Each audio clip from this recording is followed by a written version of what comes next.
கர்த்தரும் இரட்சகருமாகிய இயேசு கிறிஸ்து நாமத்தினால் அடியேன் மீண்டும் ஒரு விசை உங்கள் யாவரையும் அன்போடு கூட வாழ்த்தி வரவேற்கிறேன்.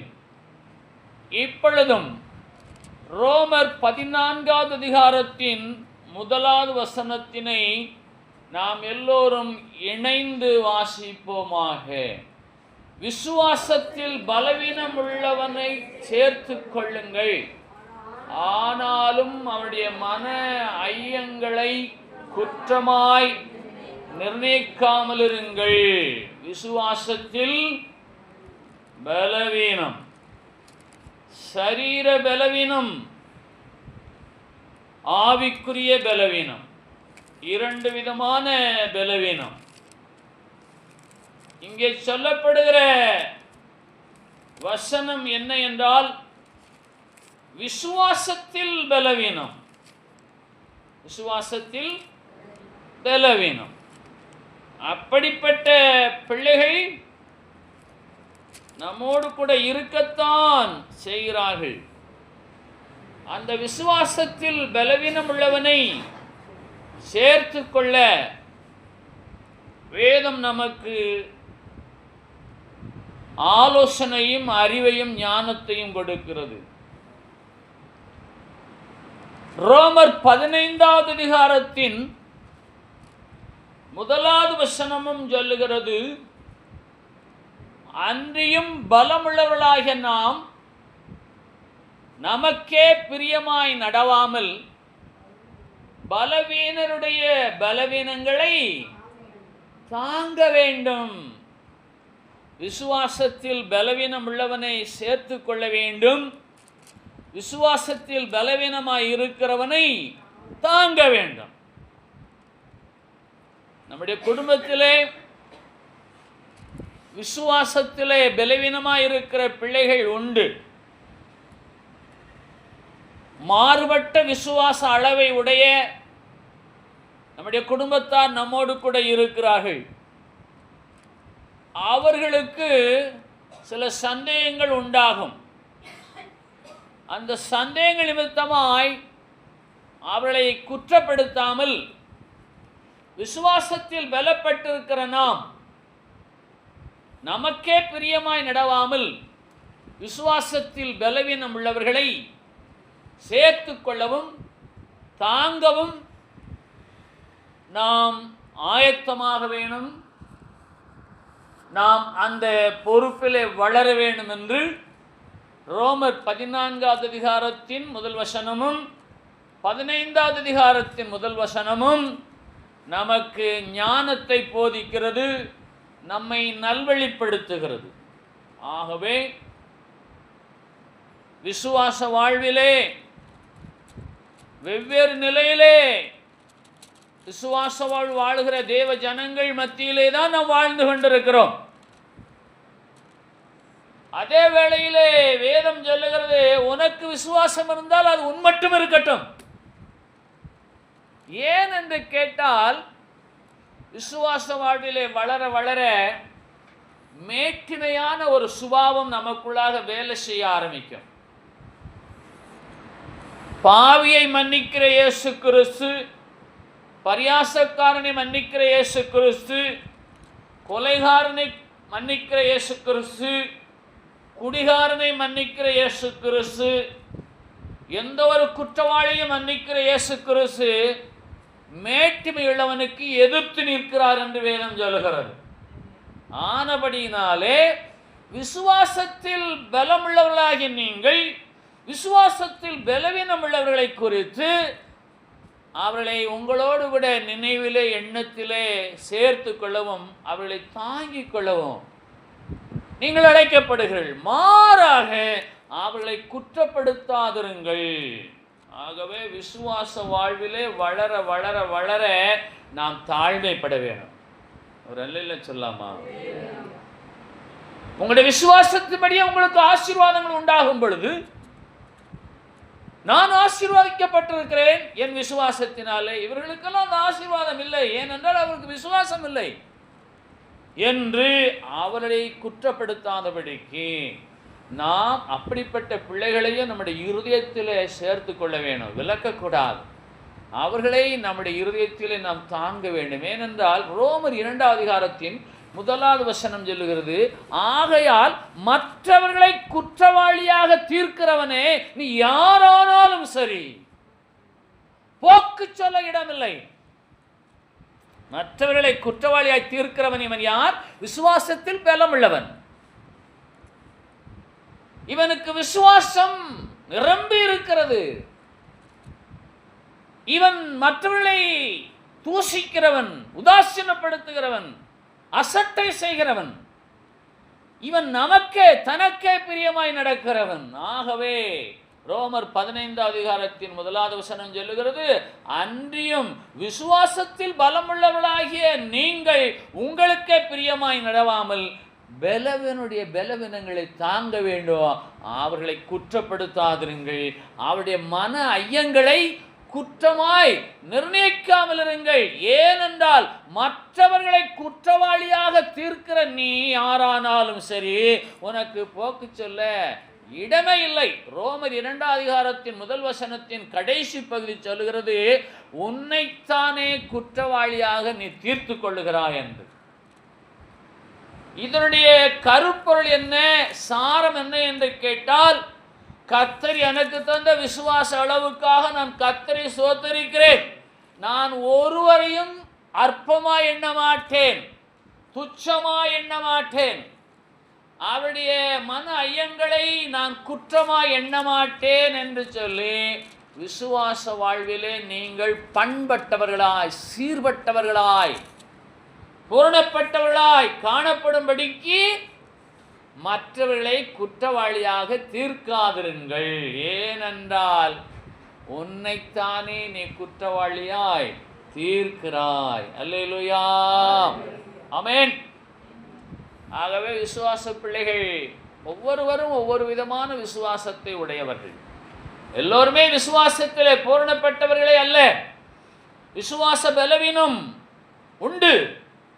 விசுவாசத்தில் பூரணப்பட்டவருக்கு கூட திடீரென ஒரு விசுவாச பலவீனம் உண்டாக ஏதுக்கள் அநேகம் இருக்கிறது. நிச்சயமாக விசுவாசத்திலே ஒரு பலவீனம் வரும். நீங்களே பலவீனப்பட்டு போகக்கூடிய சூழ்நிலைகள் கூட உண்டாகலாம்.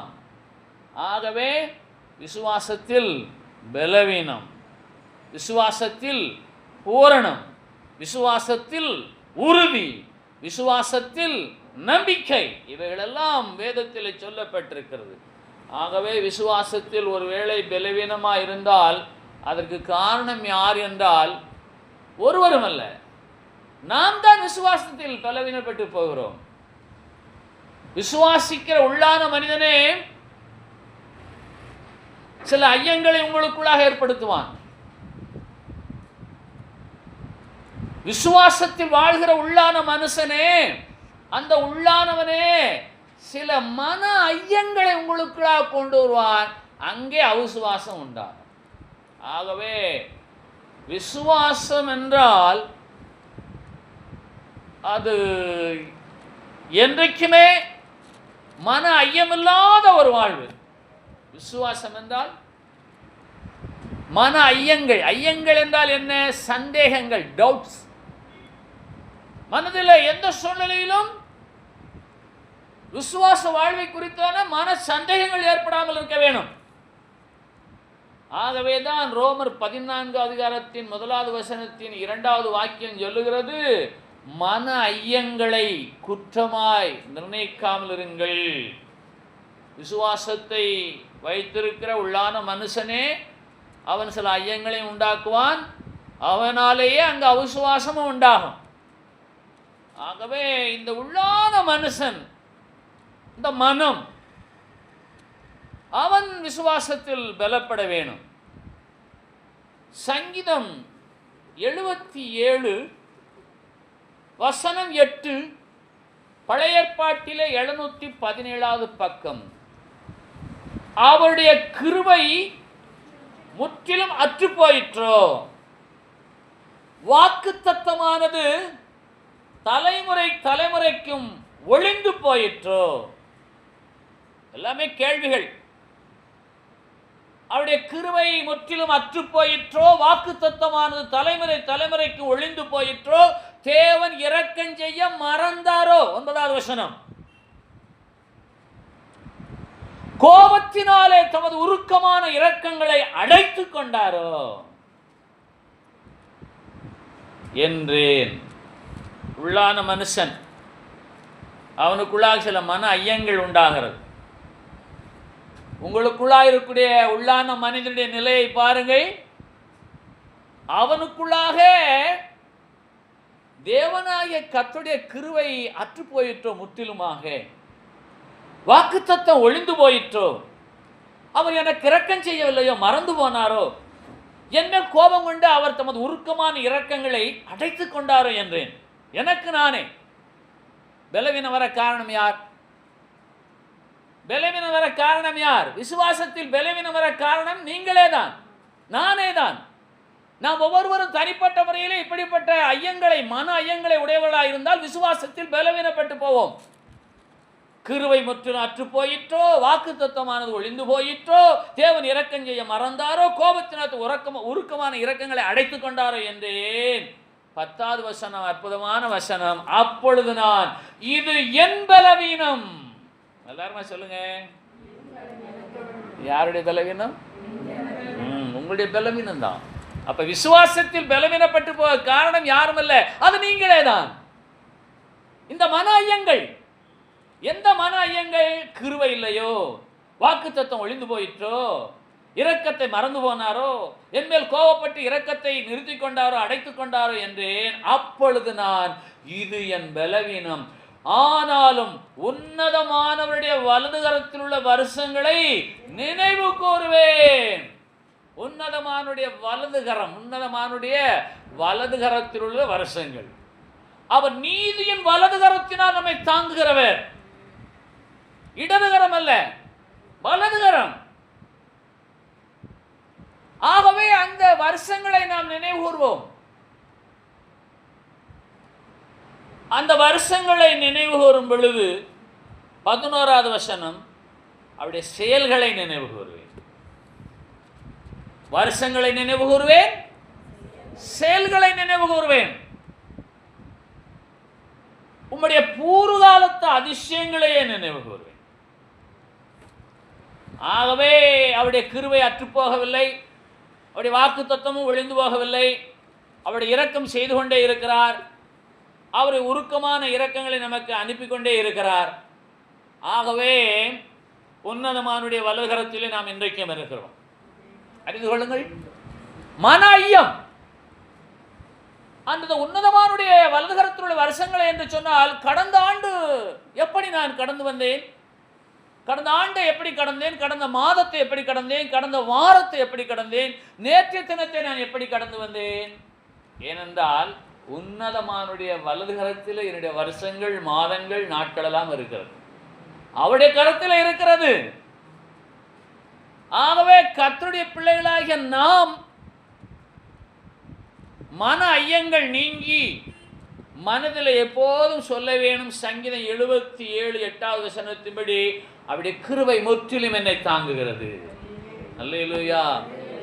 சங்கீதம் 77:8 வசனம், அவருடைய கிருபை முற்றிலும் என்னை தாங்குகிறது. அவர் தம்முடைய வாக்குத்தத்தத்தின்படி என்னை தலைமுறை தலைமுறையாக ஆசீர்வதித்து வருகிறார். தேவனாகிய கர்த்தர் எனக்கு இரக்கம் செய்கிறார். அவருடைய உருக்கமான இரக்கங்களை எனக்கு அளவில்லாமல் ஊற்றிக்கொண்டே இருக்கிறார். இந்த நினைவு மனதில் இருக்க வேணும். அப்பொழுது மன ஐயம் நீங்கும். ஆகவே நீங்கள் எப்போதும் வாக்குத்தத்தமான ஆசீர்வாதம் எது என்று சொன்னால், சங்கீதம் 77 சொல்லப்பட்டிருக்கிற 10வது வசனம், இதுதான் வாக்குத்தத்தமான வசனம். பலவீனத்தை போய் எப்படி நான் வாக்குத்தத்தமாய் கொள்ள வேண்டும் என்று சொன்னால், கொள்ள முடியும் என்று சொன்னால், என் பலவீனம் மாறும்படியாக உன்னதமானுடைய வலதுகரத்திலுள்ள வருஷங்களை நான் நினைவு கூறுவேன், அவருடைய செயல்களை நான் நினைவு கூறுவேன். எத்தனை பிரச்சனைகள் வந்தது, எத்தனை பலவீனங்கள் வந்தது, எத்தனை வியாதிகள் வந்தது, எத்தனை விபத்துக்கள் வந்தது, அவைகளெல்லாம் நான் எப்படி கடந்து வந்தேன். அவருடைய கிருபை முற்றிலுமாக என்னை காப்பாற்றினது. உணர்ந்து கொள்ளுங்கள். உங்கள் மனதில் இருக்க வேண்டியது என்ன? சங்கீதம் 77:8 அவருடைய கிருபை முற்றிலுமாக என்னை காப்பாற்றினது. நான் நிர்மூலமாக இருப்பது நிலைத்திருப்பது அவருடைய கிருபையே. அல்லேலூயா. அதனால கிறிஸ்தவ வாழ்விலே விசுவாசத்தில் பலனடைய வேண்டும் என்று சொன்னால் உங்களுக்குள்ள இருக்கிற மனதிலே நீங்களே பேச வேணும். இந்த மனம் என்பது ரொம்ப முக்கியம். மனம் மனிதனுக்கும் இருக்கிறது, தெய்வத்திற்கும் இருக்கிறது. அவர் சொல்லுகிறார், நான் மனம் மாற மாந்தரல்ல என்று சொல்லுகிறார். வேதம் சொல்லுகிறது, உம்மை உறுதியாய் பற்றி கொண்ட மனதையுடையவன் உண்மையே நம்பி இருக்கிறபடினாலே அவன் நீர் பூரண சமாதானத்துடனே காத்து கொள்ளுவேர். ஆகவே மனமே எல்லாவற்றுக்கும் அடிப்படை. கர்த்தருடைய ஆலயம் மனநல மருத்துவமனை. கர்த்தருடைய வேத வசனம் மனதை சுகமாக்கக்கூடிய மருந்து, ஔஷதம். இந்த வேத வாக்கியங்கள் எல்லாம் மனதை சுகமாக்கக்கூடிய, மனதை நலமாக்கக்கூடிய, மனதை திடப்படுத்தக்கூடிய ஔஷதமாய் மருந்தாக இருக்கிறது. ஆகவே விசுவாசத்தில் பலவீனம் வர காரணம் நீங்கள் தான், உங்களுடைய மன ஐயங்கள் தான். ஆகவே உங்கள் மனதில் நீங்கள் மீண்டும் மீண்டுமாக சொல்லிக்கொண்டே இருங்கள். சங்கீதம் 77:8 அவருடைய கிருபை முற்றிலுமாக என்னை காப்பாற்றுகிறது. என் காலங்களெல்லாம் என் தேவனுடைய கரத்தில் இருக்கிறது. நான் ஒவ்வொரு காலங்களும் எப்படி கடந்து வந்தேன் என்பதை நினைத்து பார்க்கிறேன். கடந்து வந்த நாட்களெல்லாம் எண்ணி பார்க்கிறேன். அந்த நாட்களை கடந்து வர எனக்கு கிருபை செய்த தேவனாகிய கர்த்தருடைய கிருபை இன்றைக்கு முற்றிலும் எனக்கு உண்டு என்ற மன தெளிவு, மன திடம், மன மகிழ்ச்சி. இதற்கு எதிரீடு என்ன? மன முறிவு, மனச்சோர்வு, மனவேதனை, மனக்கலக்கம், மன துக்கம், மனச்சஞ்சலம். எல்லா வார்த்தைகளும் வேதத்தில் இருக்கிறது. ஆகவே இன்றைக்கு உங்களை நீங்களே நிதானித்து பாருங்கள். நான் விசுவாசத்தில் பலம் உள்ளவனா, விசுவாசத்தில் பலவீனம் உள்ளவனா? என் விசுவாசம் பலவீனப்பட்டு போக என் மனதிலே உண்டாகக்கூடிய மன ஐயங்கள், சந்தேகங்கள். ஆகவே நான் எதை குறித்தும் கலங்காமல் சொல்லுவேன், என் தேவனாகிய கர்த்தருடைய கிருபை முற்றிலும் என்னை காப்பாற்றி கொண்டிருக்கிறது. சங்கீதம் 77:8 மறுபடி நீங்கள் சொல்லிக்கொண்டே இருங்கள். அதே போல 10 சொல்லுங்கள், இது என் பலவீனம், ஆகவே நான் என்ன செய்வேன்? உன்னதமானவருடைய வலது கரம், நீதியின் கரம். அந்த கரம் என்னை எப்படியெல்லாம் காப்பாற்றி வந்தது, அந்த கரம் எப்படியெல்லாம் என்னை தாங்கினது, அந்த கரம் எப்படியெல்லாம் என்னை கரம் பற்றி வழிநடத்தினது என்பதையெல்லாம் நினைவு கூறுவேன். நினைவு கூறலாமா? இதன் மூலமாகத்தான் மன ஐயம் நீங்கி நீங்கள் பலனடைவீர்கள் விசுவாசத்தில். இதை வாழ்விலே, நடைமுறை வாழ்க்கையிலே பேச வேண்டுமேயானால் ஒவ்வொரு நாளும் விடிந்த உடனே அநேக கேள்விகள் உங்கள் மனதிலே எழும். எங்கே எழும்? உங்கள் உள்ளத்திலே, உங்கள் சிந்தையிலே, உங்கள் எண்ணத்திலே, உங்கள் மனதிலே எழும். அப்பொழுது நீங்கள் சொல்லுங்கள், என் நாட்களெல்லாம் உன்னதமானுடைய வலதுகரத்திலே இருக்கிறது, அவருடைய கிருபை என்னை முற்றிலுமாக காப்பாற்றி வந்திருக்கிறது. இவைகளையும் அவருடைய கிருபையினாலே நான் கடந்து செல்வேன். தேவன் தமது உருக்கமான இரக்கங்களினாலே என்னை நடத்துவார், நிரப்புவார். இது மேஜிக் கிடையாது. இது ஏதோ வசனத்தை சொல்லி அப்படியே உங்களை ஒரு மெய்சிலிர்க்க செய்வது கிடையாது. நீங்கள் மெய்யாகவே உங்கள் மனதிலே ஒவ்வொரு நாளும் காலையிலே சொல்லுங்கள், உன்னதமானுடைய வலது கரத்திலே நான் இருக்கிறேன். தேவனுடைய கிருபையினாலே தான் இந்த காலை வேளையை நான் காண்கிறேன். அவருடைய கிருபை என்னை முற்றிலுமாய் காப்பாற்றுகிறது. ஆனபடியினாலே அந்த விசுவாசத்தில் நான் நிலைத்திருக்க அவரை எனக்கு உதவி செய்கிறார். சொல்லலாமா? வாக்குத்தத்தம் என்ன? என் பலவீனம் என்ன? உன்னதமானுடைய வலதுகரத்தில் நான் இருக்கிறேன் என்ற வாக்குத்தத்தத்தை நீங்கள் நினைவு கூறுங்கள். யாரெல்லாம் கர்த்தருடைய கரத்தில் இருக்கிறீர்கள்? ஆமென். என் நாடுகள் என் சத்தத்தை கேட்கிறது, அவைகளை நான் அறிந்திருக்கிறேன், அவைகள் எனக்கு பின் செல்கிறது, அவைகள் என் கரத்தில் இருக்கிறபடினாலே பொல்லாங்கான் அவைகளை பறித்து கொள்ள மாட்டான். இயேசு சொல்லுகிறார், அவருடைய சத்தம் கேட்க ஆடுகள் எல்லாம் அவருடைய கரத்தில் இருக்கிறது, அதை ஒருவரும் தொட முடியாது. ஆகவே நாம் அவருடைய ஆடுகள், அவருடைய மந்தையின் ஆடுகள். அவருடைய ஜனங்கள். அவருடைய கிருபை நமக்குத்தான் சொந்தம். அவருடைய இரக்கங்கள் நமக்குத்தான் சொந்தம். அவருடைய வாக்குத்தத்தங்கள் நமக்குத்தான் சொந்தம்.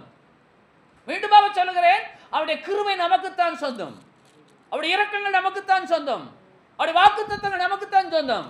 வெளியே இருக்கிறவர்களை அறிய மாட்டார்கள். ஆகவே நீங்கள் விசுவாசத்திலே பலப்படும்படியாக சங்கீதம் 77 8 முதல் 11 வசனங்களை மறுபடி வாசியுங்கள். உன்னதமானவருடைய வலது கரத்திலே நீங்கள் இருக்கிறீர்கள். வாக்குத்தத்தமானது ஒழிந்தே போகவில்லை. வாக்குத்தத்தமானது ஒழிந்தே போகவில்லை. இன்றைக்கு உங்களுக்கு கொடுக்கக்கூடிய வாக்குத்தத்தம் என்ன என்று கேட்டால், நீங்கள் உன்னதமானவருடைய வலது கரத்தில் இருக்கிறீர்கள். இந்த வாக்குத்தத்தம் ஒழிந்தே போகாது, ஒழிந்தே போகாது. ஆகவே ரோமன் 4 அதிகாரத்தின் 19 வசனத்தை வாசியுங்கள். ஆபிரகாம் அவன் விசுவாசத்தில் பலவீனமாயிருக்கவில்லை. எல்லாருமா சொல்லாமா? அவன் விசுவாசத்தில் பலவீனமாயிருக்கவில்லை. தேவனுடைய வாக்குத்தத்தத்தை குறித்து அவன் அவிசுவாசமாய் சந்தேகப்படாமல், 20வது வசனம், தேவனுடைய வாக்குத்தத்தத்தை குறித்து அவன் அவிசுவாசமாய் சந்தேகப்படாமல், 21வது வசனம், தேவன் வாக்குத்தத்தம் பண்ணினதை நிறைவேற்ற வல்லவராய் இருக்கிறார் என்று. எல்லாருமே சொல்லுங்க, தேவன் வாக்குத்தத்தம் பண்ணினதை நிறைவேற்ற வல்லவராய் இருக்கிறார் என்று முழு நிச்சயமாய் நம்பி. ரொம்ப முக்கியம். இதை யார் செய்ய முடியும்? நீங்கள் தான் செய்ய முடியும். உங்களுடைய மனதிலே இதை திட்டம் பண்ண வேண்டும்.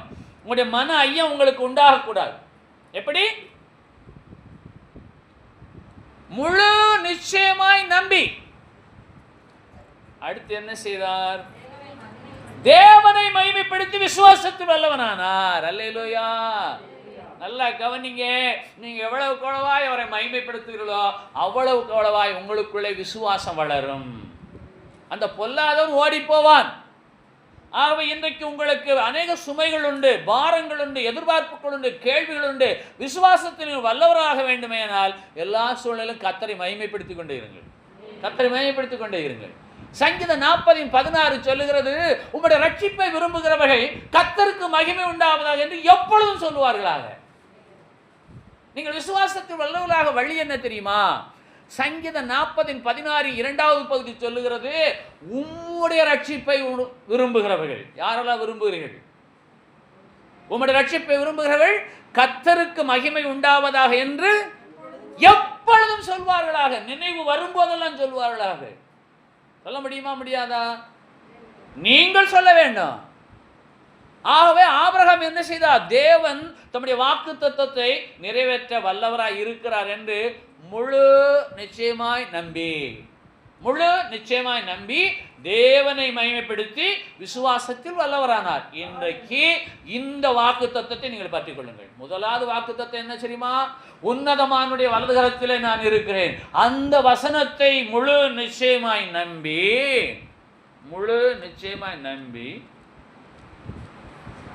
தேவனை மகிமைப்படுத்தி விசுவாசத்தில் வல்லவரானார். விசுவாசத்தில் பலவீனம் உண்டாகவில்லை.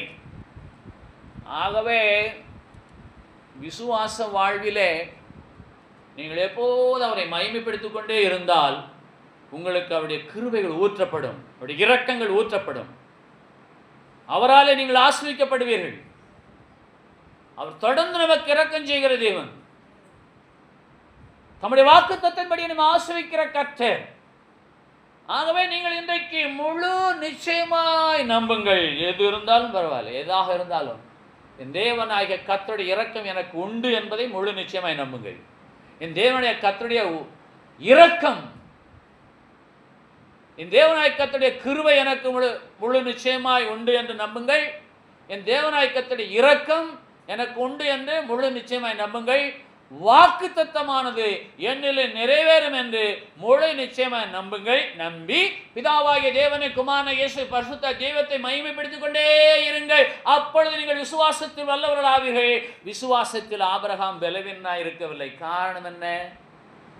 ஆபிரகாமின் சரித்திரத்தை நீங்கள் பாருங்கள். அவர் தகப்பனாவதற்கான சூழ்நிலையே இல்லை, ஆனால் தகப்பனானார். அதுதான் அந்த பகுதியின் சாரம்.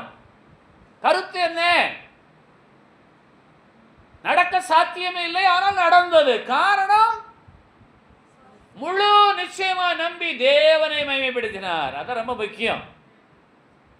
ஆகவே நீங்கள் வாழ்வுக்கு வழியே இல்லை என்பதை போல இருந்தாலும், என் தேவனாகிய கர்த்தருடைய கிருபை எனக்கு உண்டு என்று முழு நிச்சயமாய் நம்புங்கள். என் தேவனாகிய கர்த்தருடைய இரக்கம் எனக்கு முழுமையாக உண்டு என்று நம்புங்கள். முழு நிச்சயமாய் நம்புங்கள். என் தேவனாகிய கர்த்தருடைய வாக்குத்தத்தம் என்னிலே நிறைவேறும் என்று முழு நிச்சயமாய் நம்பி அவரை மகிமைப்படுத்துங்கள். அப்பொழுது விசுவாசத்தில் வல்லவர்கள் ஆவீர்கள். இதற்கு யார் உதவி செய்ய முடியும்? யாரும் உங்களுக்கு உதவி செய்ய முடியாது. நீங்களாகவே அர்ப்பணிக்க வேணும். அப்படிப்பட்ட வாழ்வு நீங்கள் வாழ்வதை ஒருவரும் தடை செய்ய முடியாது. உங்களுக்கு ஒருவரும் உதவி செய்ய முடியாது. அப்படி வாழ்கிற உங்களுக்கு ஒருவரும் தடை செய்ய முடியாது. ஏனென்றால் அது உங்கள் மனம் சம்பந்தப்பட்ட விசுவாச வாழ்வு. விசுவாச வாழ்வு. ஆகவே ஆபிரகாம் விசுவாசத்தில் பலவீனமாய் இருக்கல என்று சொன்னால், ஆபிரகாம் தேவனுடைய வாக்கு தத்துவத்தை நினைவு கூர்ந்து அவர் பண்ணின வாக்கு தத்துவத்தை அவர் நிறைவேற்ற வல்லவராய் இருக்கிறார் என்று முழு நிச்சயமாய் நம்பி தேவனை மகிமைப்படுத்தினார். அல்லேலூயா. ஆகவே நீங்கள் இன்றைக்கு எப்போது அவரை மகிமைப்படுத்திக் கொண்டே இருங்கள். விசுவாசம் உங்களோடு கூட தங்கி இருக்கும். உங்கள் மனதில் அவிசுவாசமே வராது. இதற்கு யார் பொறுப்பாளி என்று சொன்னால், பரிசுத்த ஆவியாகிய கடவுள், பரிசுத்த ஆவியானவர், பரிசுத்த ஆவியாகிய தெய்வம் உங்களுக்குள்ளாக இருந்து உங்கள் மனதிலே ஒரு விசுவாசத்தை கொடுத்து கொண்டே இருப்பார். அதுதான் அவருடைய வேலை. அதை உங்கள் கண்களினால் நீங்கள் காண முடியாது. அதை நீங்கள் ரூபகாரம் பண்ண முடியாது. அது மனித ஞானத்திற்கு அப்பாற்பட்ட ஒரு தெய்வீக வல்லமை. மனித ஞானத்திற்கு அப்பாற்பட்ட ஒரு தெய்வீக வல்லமை. உலகத்திலே பாசிகளை உருட்டுகிறார்கள், சுலோகங்களை சொல்லுகிறார்கள், 1008 முறை சொல்லி என்று சொல்லுகிறார்கள், அங்க பிரச்சனை எல்லாம் செய்கிறார்கள். இறைவனுடைய அருள் வேண்டும் என்று, அவருடைய கிருபை வேண்டும் என்று, அவருடைய இரக்கம் வேண்டும் என்று, நான் ஆசீர்வதிக்கப்பட வேண்டும் என்று அவர்கள் தங்களை தாங்களே வருத்துகிறார்கள். ஆகவே நீங்கள் ஒன்றும் செய்ய வேண்டாம். நீங்கள் பாசிகளை உருட்ட வேண்டாம், அங்க பிரதட்சணம் செய்ய வேண்டாம், சுலோகங்களை சொல்ல வேண்டாம். நீங்கள் எப்போது இயேசுவே உமக்கு ஸ்தோத்திரம், பரிசுத்த ஆவியானவர் உமக்கு ஸ்தோத்திரம், பரலோக பிதா உமக்கு ஸ்தோத்திரம் என்று சொல்லிக்கொண்டே இருந்தால், பரிசுத்த ஆகிய தெய்வம் உங்களுக்குள்ளாக இருந்து உங்களுக்குள் மன ஐயம் வராதபடிக்கு, சந்தேகம் வராதபடிக்கு, அவிசுவாசம் வராதபடிக்கு விசுவாசத்தில் வல்லவர்களாக மாற்ற அந்த ஆவியாகிய தெய்வம் வல்லவராய் இருக்கிறார். யாரால் இது முடியும் என்றால், யார் முயற்சி செய்கிறார்களோ அவர்களாலே முடியும். ஆமா, இது உலகத்தில் எங்குமே கிடைக்காத ஒரு தெய்வீக ஆலோசனை. எந்த ஒரு எழுத்தாளனும் எழுதாத ஒரு சத்தியம், எந்த ஒரு மனவியலாரும் சொல்லாத உண்மை, எந்த ஒரு அறிஞனாலும் ஞானியாலும் கண்டுபிடிக்க முடியாத தெய்வீக வல்லமை. தெய்வீக வல்லமையின் ரகசியம் என்ன? மன ஐயம். நீங்க மனநல மருத்துவத்திலே போய் நீங்கள் உங்கள் மனதை குறித்து சொல்வீர்கள் சொன்னால், அவர் சொல்லுவார், நீங்கள் எப்போதும் சந்தோஷமா இருங்கன்னு சொல்லுவார். என் மனதிலே ஒரே கவலையாக இருக்கிறது, எதிர்காலத்தை குறித்து எனக்கு ஒரு பயமாக இருக்கிறது, என் குடும்பத்தின் பாடுகளை குறித்து வேதனையாக இருக்கிறது, என் மனதில் நிம்மதியே இல்லை, என் மனம் கலங்குகிறது, என் மனதினாலே போராட்டம் உண்டாகுது, என் மனதிலே போராட்டம் உண்டா என்று சொல்லி மனநல மருத்துவத்தில் சொன்னால், அவர் சொல்லுவார், நீங்கள் நல்ல சந்தோஷமான பாடுகளை கேளுங்கள், உங்கள் மனதிலே எப்போது மகிழ்ச்சியாக இருங்கள். அதுதான் முடியல, அது முடியாது. நீங்கள் உங்கள் மனதிலே மகிழ்ச்சியாக இருக்க உங்களால் முடியாது. உங்களை உண்டாக்கிய தேவனாகிய கர்த்தராலே தான் முடியும். எத்தனை பேர் ஒத்துக்கொள்ளுகிறீர்கள்? ஆகவே இப்போது நடைமுறை வாழ்க்கைக்குரிய காரியத்தை சொல்கிறேன். உங்களுக்கு ஒரு பெரிய சுமை வந்து விட்டது, உங்களால் அதை தாங்கவே முடியவில்லை. உங்கள் மனம் பேசுகிறது, நீ உண்மையிலேயே இதை ஜெயிப்பாயா என்று சொல்லி. நீங்கள் அப்பொழுது சொல்லுங்கள், இயேசுவே நானுமே மகிமைப்படுத்துகிறேன், இந்த பிரச்சனை உடைய கரத்தில் வைக்கிறேன், நானும் உம்முடைய கரத்தில் இருக்கிறேன், என்னுடைய காலங்களும் உம்முடைய கரத்தில் இருக்கிறது, நான் உண்மையை நினைவு கூறுகிறேன். அப்படி சொல்லுங்கள், அப்படி சொல்லுங்கள். உங்களுக்குள்ளாக ஒரு தெளிவும், ஒரு அமைதியும், ஒரு சந்தோஷமும், சமாதானமும், மன நிறைவும் உண்டாகிறதை நீங்களே உணர முடியும், உணர முடியும். ஆகவே விசுவாசம் என்பது நம்முடைய மனநிலையின் அடிப்படையிலே தான் வேலை செய்கிறது. கவனிக்கலாமா? எப்படி? அப்ப ஆபிரகாமுக்கு மனநிலை என்ன? தேவன் தம்முடைய வாக்குத்தத்தத்தை நிறைவேற்ற வல்லவராய் இருக்கிறார் என்று, இயேசு தம்முடைய வாக்குத்தத்தத்தை நிறைவேற்ற வல்லவராய் இருக்கிறார் என்று ஆபிரகாம் தன் மனதிலே முழு நிச்சயமாய் நம்பினபடியினாலே தேவனை மகிமைப்படுத்தி விசுவாசத்தில் வல்லவரானார். நம்பலாமா? எபிரேயர் 6வது அதிகாரத்தின் 11வது வசனம், நீங்கள் அசதியாயிராமல் வாக்குத்தத்தமான ஆசீர்வாதங்களை விசுவாசத்தினாலும் நீடிய பொறுமையினாலும் சுதந்தரித்துக் கொள்கிறவர்களை பின்பற்றுகிறவர்களாயிருந்து. யார் வாக்குத்தத்தமான ஆசீர்வாதத்தை பின்பற்றினார்? அவர்தான் ஆபிரகாம். நீங்கள் அசதியாயிராமல் வாக்குத்தத்தமான ஆசீர்வாதங்களை விசுவாசத்தினாலும் நீடிய பொறுமையினாலும் சுதந்தரித்துக் கொள்ளுகிறவர்கள். அப்ப விசுவாசத்தோடு கூட என்ன வேண்டியதா இருக்கிறது? நீடிய பொறுமை. அந்த காலம் வரையிலும் நீங்கள் எப்போதும் முழு நிச்சயமாய் நம்பி தேவனை மகிமைப்படுத்திக் கொண்டே இருக்க வேண்டும். ஒரு வியாதியாக இருக்கலாம், வேலையின்மையாக இருக்கலாம், கடன் தொல்லையாக இருக்கலாம், அண்டை வீட்டாரால் வரக்கூடிய நிந்தனையாக இருக்கலாம், சரீர பலவீனமாக இருக்கலாம், எதுவாக இருந்தாலும் பரவாயில்லை. அசதியாயிராமல் வாக்குத்தத்தமான ஆசீர்வாதங்களை விசுவாசத்தோடும் நீடிய பொறுமையோடும் சுதந்தரித்துக் கொண்ட ஆபிரகாமை நினைத்துக் கொள்ளுங்கள், அவரை பின்பற்றுங்கள். அவருக்கு தேவனாகிய கர்த்தர் சொன்ன வாக்கியம் என்ன என்று எபிரேயர் 6வது அதிகாரத்தின் 14வது வசனம் சொல்லுகிறது. நிச்சயமாக நான் உன்னை ஆசீர்வதிக்கவே ஆசீர்வதித்து உன்னை பெருகவே பெருக பண்ணுவேன் என்றார். இந்த ஆசீர்வாதத்தை ஆபிரகாம் சுதந்தரித்துக் கொள்ள காரணம் என்ன என்று சொன்னால், ஆபிரகாமுடைய மனதில் என்ன இருந்தது என்று சொன்னால், தேவனாகிய கர்த்தர் என்னை நிச்சயமாய் ஆசீர்வதிப்பார் என்று சொல்லி முழு நிச்சயமாய் தன்னுடைய மனதிலே நம்பினார். முழு நிச்சயமாய் அவர் நம்பினபடினாலே தான் தேவனாகிய கர்த்தர் சொல்லுகிறார், நான் உன்னை நிச்சயமாய் ஆசீர்வதிக்கவே ஆசீர்வதிப்பேன். சர்டைனிட்டி இங்கிலீஷ்ல, ஆங்கிலத்தில் certainty, CERTAINITY, certainty, TAINTY, CERTAINTY, certainty, நிச்சயத்தன்மை, கன்ஃபர்மேஷன். அப்ப நீங்க எவ்வளவுக்கு எவ்வளவாய் முழு நிச்சயமாய் நம்புவீர்களோ அவ்வளவுக்கு எவ்வளவாய் தேவனாகிய கர்த்தர் நிச்சயமாய் உங்களை ஆசீர்வதிப்பார், உங்களை பெருகவே பெருக பண்ணுவார். அல்லேலூயா. ஆகவே 15வது வசனம், அந்தப்படியே அவன் பொறுமையாய் காத்திருந்து வாக்குத்தத்தம் பண்ணப்பட்டதை பெற்றான். அல்லேலூயா. கவனியுங்கள், முழு நிச்சயமாய் நம்பி விசுவாசத்தில் வல்லவர்களாகி பொறுமையோடு காத்திருக்கணும். ஏனென்றால் நம்முடைய காலங்கள் உன்னதமானுடைய வலதுகரத்தில் இருக்கிறது. ரொம்ப பொறுமையா இருக்கணும். ஏன் பொறுமையா இருக்கணும்? அவிசுவாசமா போயிடக்கூடாது. அப்ப நீங்கள் எப்பொழுதும் முழு நிச்சயமாய் நம்பி தேவனை மகிமைப்படுத்தி விசுவாசத்தில் வல்லவர்களாய் இருந்து பொறுமையாய் இருந்தால் கர்த்தர் நிச்சயமாக உங்களை ஆசீர்வதிப்பார். காரணம் என்ன? நீங்கள் முழு நிச்சயமாய் நம்புகிற தேவஜனம். எவர் ஒருவர் தேவனாய் கர்த்தரை முழு நிச்சயமாய் நம்பி அவரை மகிமைப்படுத்தி பொறுமையோடு காத்திருக்கிறார்களோ அவர்களை நிச்சயமாக ஆசீர்வதிக்கிற கர்த்தர் நம்மோடு கூட இருக்கிறார். அவர் நம்மை பெருகவே பெருக பண்ணுகிற தேவனாய் இருக்கிறார். இதற்கெல்லாம் ஆதாரம் என்ன என்றால் அது நீங்கள் தான்.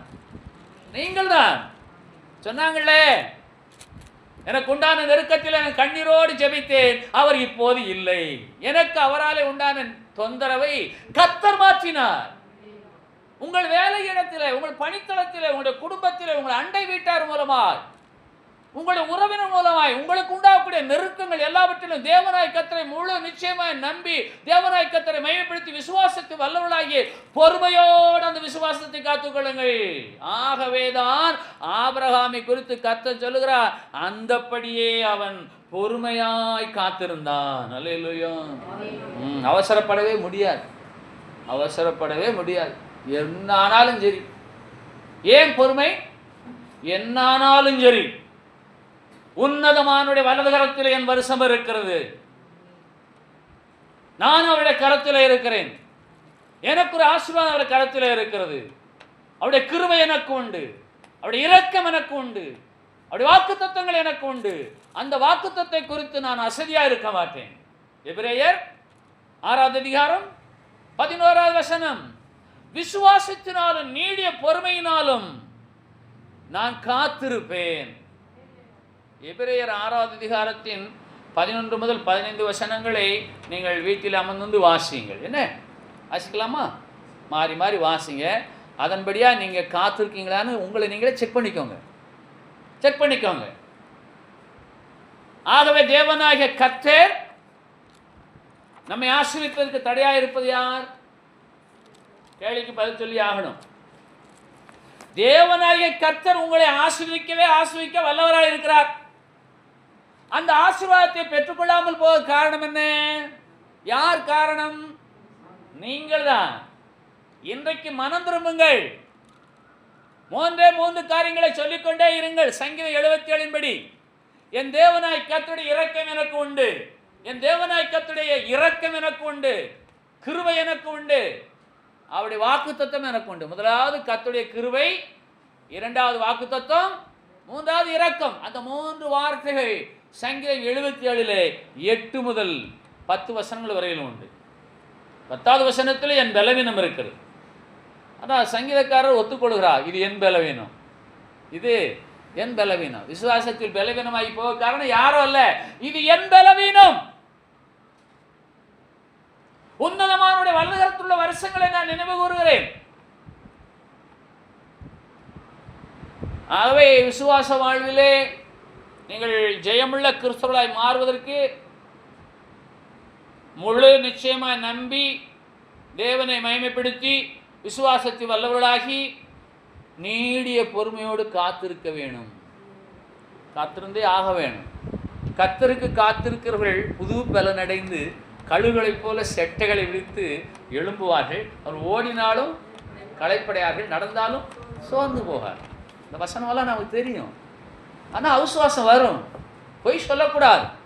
அப்போ என்ன சொன்னா, இயேசுவே இந்த அவிசுவாசம் நீங்க முடியாத உதவி செய்யும் சொல்லி மறுபடி முழு நிச்சயமாய் நம்பி தேவனை மேம்படுத்தி விசுவாசத்தில் வளர்வதாக இருந்து நீடிய பெருமடி காத்திருந்து வாக்கு தத்துவத்தை சுதந்திரித்துக் கொள்ள நாமே ஆயத்தப்படுத்த வேணும். அல்லேலூயா. விலை கொடுத்து வாங்க முடியாது விசுவாசம், வாங்கவே முடியாது.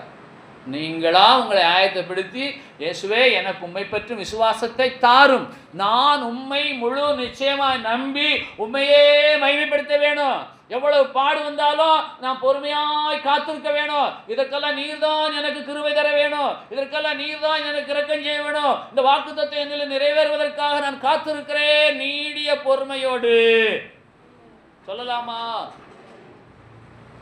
ஆகவே உன்னதமானவருடைய வலது கரத்தில் உள்ள வருஷங்களை நினைவு கூறுவேன். சங்கீதம் 77 11வது வசனம், கர்த்தருடைய செயல்களை நினைவு கூறுவேன்.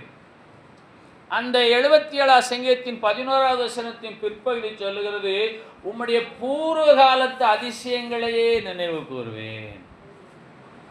பூர்வ காலத்து அதிசயம் என்ன என்று வேதாகமத்தில் இருக்கிறது. உன்னதமானுடைய வலதுகரத்தின் வருஷமும் பூர்வகாலத்து அதிசயமும் வேதத்தில் இருக்கிறது.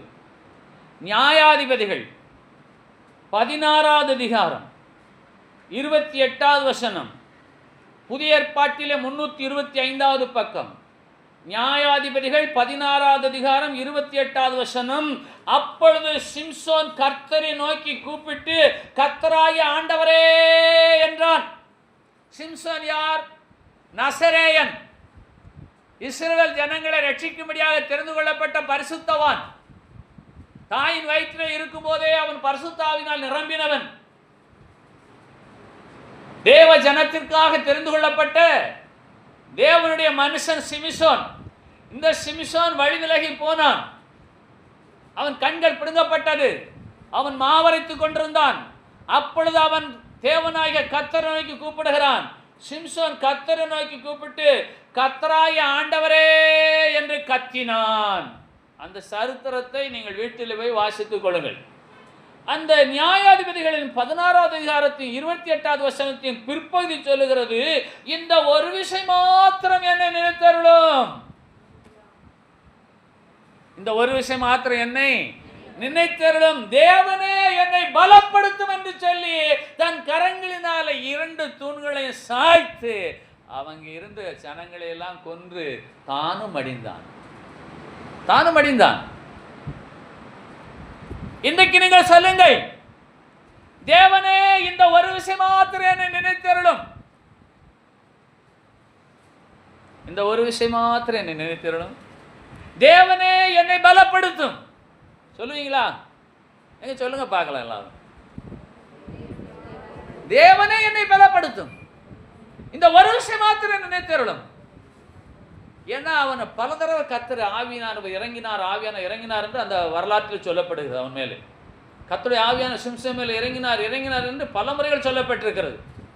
அவனுக்கே தெரிகிறது, நான் விசுவாசத்தில் பலவீனமாகி போனேன், விசுவாச வாழ்வை விட்டு விலகி போனேன், தேவனுடைய சித்தத்துக்கு விரோதமாய் நான் வாழ்ந்து கொண்டிருக்கிறேன். ஆனாலும் கிருபையுள்ள கர்த்தர், இரக்கமுள்ள கர்த்தர், வாக்கு தத்தத்தை நிறைவேற்ற வல்லமுள்ள கர்த்தர் மனமிறங்கி அவனை பலப்படுத்தினார். ஆகவே நீங்கள் அவிசுவாசம் கொள்ளக்கூடாது. அதான் அவருடைய சாரம். நீங்கள் எவ்வளவு வழி விலகி போயிருந்தாலும் அவர் உங்கள் மேல் கிருபை உள்ளவராய் இருக்கிறார். நீங்கள் எவ்வளவு வழி விலகி போயிருந்தாலும் அவர் உங்கள் மேல் இரக்கமுள்ளவராய் இருக்கிறார். நீங்கள் எவ்வளவு வழி விலகி போயிருந்தாலும் அவர் தம்முடைய வாக்குத்தத்தை நிறைவேற்ற வல்லவராய் இருக்கிறார். ஆகவே உங்களுடைய மனதிலே சந்தேகம், மன ஐயம் வரவே கூடாது. உங்கள் மனதிலே முழு நிச்சயமாய் நம்பி அவரை மகிமைப்படுத்தி விசுவாசத்தில் வல்லவராக வேணும். ஏனென்று கேட்டால் அவர் உங்களில் ஒருவரை இழக்க சித்தமாயில்லை.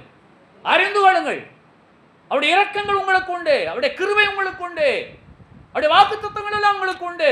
அவைகள் எல்லாம் உங்களை நிறைவேறுவதற்கு நீங்கள் முழு நிச்சயமாக அவரை நம்பி தேவனை மகிமைப்படுத்தி விசுவாசித்து வல்லவராக வேண்டும். எப்பொழுது அது எனக்கு ஆசீர்வாதமாக வரும் என்று காலம் சொல்லப்படவில்லை. நீங்கள் பொறுமையோடு காத்திருக்க வேண்டும். ரொம்ப முக்கியம். வேதம் சொல்லுகிறதை கவனிங்கள். எபிரேயர் 6:15 அந்தப்படியே அவன் பொறுமையாய் காத்திருந்து வாக்குத்தத்தம் பண்ணப்பட்டதை பெற்றான். அப்ப சிம்சோன் என்ன சொல்கிறார்? நான் உமக்கு விரோதமாய் போய்விட்டேன், ஆனாலும் கர்த்தரை நோக்கி கூப்பிட்டார். கர்த்தராகிய ஆண்டவரே, இந்த ஒரு விசை என்னை நினைத்தருளும், தேவனே என்னை பலப்படுத்தும். தேவன் பலப்படுத்தினாரா? அப்ப எப்பொழுதெல்லாம் உங்களுக்குள்ள அவிசுவாசம் வருதோ அப்பெல்லாம் சொல்லுங்க, தேவனே என்னை பலப்படுத்தும். அவர்கிட்ட பேசுங்க, ஃப்ரெண்ட்லியா பேசுங்க. ஒரு தகப்பனிடத்தில் பேசுவதை போல பேசுங்கள். தேவனே, கர்த்தராகிய ஆண்டவரே, இந்த ஒரு விசை. அவர் சொல்லுவார், ஒரு விசை என்ன, 1000 விஷயம் நான் உன்னை பலப்படுத்துவேன். ஹல்லேலூயா. நம்ம தான் அந்த விசுவாசத்துக்கு வரணும். முழு நிச்சயமாய் நம்பி தேவனை மையப்படுத்தி விசுவாசித்து வல்லவனானான். அவன் பொறுமையாய் காத்திருந்தான், வாக்குத்தத்தம் பண்ணப்பட்டதை பெற்றுக்கொண்டான். ஆகவே கர்த்தருடைய பிள்ளைகளாகிய நீங்களும் நானும் எப்படிப்பட்டவர்கள் என்று சங்கீதம் 72:12 சொல்லுகிறது. பலவீனனுக்கும் எளியவனுக்கும் அவர் இறங்குகிற கர்த்தர். அறந்து போகாதங்கள். சிம்சோன் பெரிய பலசாலி, ஆனால் இப்போது அவன் பலவீனனாகி போனான். ராஜ மந்திரிகள் பிரதானிகள் முன்பாக, மனைவிமார்களுக்கு முன்பாக, பிள்ளைகளுக்கு முன்பாக ஒரு வேடிக்கை பொருளாகி போனான். அவன் எளிமையானவனாகி போனான், பலவீனனாகி போனான், எளிமையாகி போனான். ஆனாலும் அவன் செய்த ஒரு பெரிய காரியம், கர்த்தராகிய ஆண்டவரே, இந்த ஒரு விசை என்னை நினைத்தருளும், தேவனை என்னை பலப்படுத்தும் என்று சொல்லி அவரை நோக்கி கூப்பிட்டான். கூப்பிடும் போது அவன் நிச்சயமா எனக்கு செவி கொடுப்பார் என்று முழு நிச்சயமாய் நம்பி அவரை மகிமைப்படுத்தினபடினாலே அவருடைய வாழ்க்கையிலே அற்புதம் நடந்தது. எல்லாரும் கொல்றது ஒரு அற்புதமா என்று நீங்கள் கேட்கலாம். பழைய ஏற்பாட்டிலே கூட்டம் கூட்டமாக கொல்வது என்பது இயல்பு. செங்கடலில் ஒரு கூட்ட ஜனத்தை அழித்தாரே, அவர்கள் யார்? அந்நியர்களா? அவர்களும் தேவனால் தெரிந்து கொள்ளப்பட்டவர்கள். ஏன் இவைகளை இப்படி செய்கிறேன் என்று அவரை கேள்வி கேட்பவன் யார்? ஆனால் இன்றைக்குள்ள கர்த்தர் இயேசு கிறிஸ்து புதிய ஏற்பாட்டிலே நீங்கள் எளியவர்களாக இருந்தாலும் பலவீனர்களாக இருந்தாலும் உங்களுக்கு மனமிறங்குகிற தேவனாய் கர்த்தர், மனமிறங்குகிற கர்த்தர். இதற்கு பெரிய வேத அறிவெல்லாம் வேலை செய்யாது. வேத அறிவிலே கற்றவர்களுக்கு அவிசுவாசம் வரும். ஆகவே நான் முழு நிச்சயமாய் நம்பி தேவனை மையப்படுத்தி விசுவாசத்தை வல்லவர்களாகுங்கள். நசரேயனாகிய சிம்சோன் பலசாலியா இருந்தான், பலவீனனாகி போனான். எளியவனை போல காணப்படுகிறான். அவனுக்கு தேவனாய் கர்த்தர் இறங்கி எளியவர்களின் ஆத்துமாவை ரட்சிப்பார் என்று சங்கீதம் 72:13 சொல்லுகிறது. அல்லேலூயா. கடைசியாக ஒரே ஒரு வசனம், சங்கீதம் 62:5 வசனம், என் ஆத்துமாவே தேவனை நோக்கி அமர்ந்து இரு, பொறுமையாய் காத்திரு, நான் நம்புகிறது அவராலே வரும். இப்ப கவனிக்கீங்களா? இப்ப யாருமே ஒரு தேர்ட் பர்சன் உங்க கூட இல்லவே இல்லை. எல்லாம் நீங்க தான். உங்க மன ஐயம், உங்களுடைய நிச்சயம், நீங்கள் கர்த்தரை நோக்கி முறையிடுவது, நீங்கள் உங்க ஆத்மாவில் பேசுவது. இந்த வசனத்தை மறுபடி தியானித்து பாருங்கள். என் ஆத்மாவே, என் ஆத்மாவே தேவனை நோக்கி அமர்ந்துரு, நான் நம்புகிறது. அது யாரு? நான். ஆத்மா வேற, நான் வேற. உள்ள ஆத்மா இருக்கு, அந்த ஆத்மாவோடு நான் பேசுகிறேன், அந்த ஆத்மா என்னோடு பேசுகிறது. கவனிக்கலாமா? இது மருத்துவத்தில் இருக்கு, ஆனால் அது ரூபகாரம் பண்ண முடியாது. நாம் எல்லாரும் மௌனமாக இருந்தாலும் பேசிக்கொண்டே தான் இருப்போம். வாய் அசையாது, ஆனால் உள்ளம் பேசிக்கொண்டே இருக்கும். அதுபோல ஆத்மாவை பார்த்து உள்ளான மனுஷன் பேசுகிறான், என் ஆத்மாவே தேவனையே நோக்கி அமர்ந்து. எப்படி அமர்ந்திருக்க போகிறாய்? முழு நிச்சயமாய் நம்பி அவரை மகிமைப்படுத்தி வல்லவனாகி பொறுமையாய் காத்திரு. வாக்குத்தத்தம் பண்ணப்பட்டதை அவன் பொறுமையாய் காத்திருந்து பெற்றுக்கொண்டானே. ஆகவே பொறுமையாய் காத்திரு, நான் நம்புகிறது அவராலே வரும். அப்ப ஆத்துமா தத்தளிக்கும். அந்த ஆத்துமாவை ரட்சிக்க தேவனாகிய கர்த்தர் பலவீனனுக்கும் எளியவனுக்கும் இறங்கி எளியவர்களை ஆத்துமாவை ரட்சிக்க வல்லமுள்ள தேவனாகிய கர்த்தர். எல்லாருமே முழங்கால் படிடுவோம்.